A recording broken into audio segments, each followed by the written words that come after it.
સમાચારોની શરૂઆત કરીશું. પતંગ રસિકો માટે મોટા અને સારા સમાચાર મળી રહ્યા છે. રાજ્યના હવામાન વિભાગ તરફથી આગાહી વ્યક્ત કરવામાં આવી છે, જેમાં 14 અને 15 જાન્યુઆરીમાં પવનની જે ગતિ છે તે ખૂબ સારી રહેશે. 2 દિવસ પવનની ગતિ 5 થી 15 કિલોમીટરની રહેવાની છે, જેમાં 14 અને 15 તારીખે પવનની ગતિ 5 થી 15 કિલોમીટર રહે તેવી પૂરેપૂરી સંભાવના છે.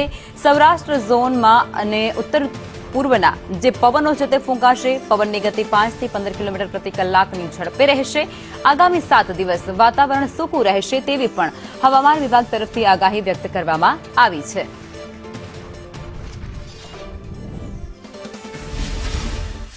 ये 14 जनवरी में जो गुजरात रीजन है, पवन का जो दिशा रहेगा उत्तर पश्चिम से उत्तर दिशा से पवन चलेगी दिन भर, और इसमें जो स्पीड रहेगा 5 से 15 किलोमीटर प्रति घंटा विंड स्पीड रहने का पूर्वानुमान दिया गया है गुजरात रीजन में.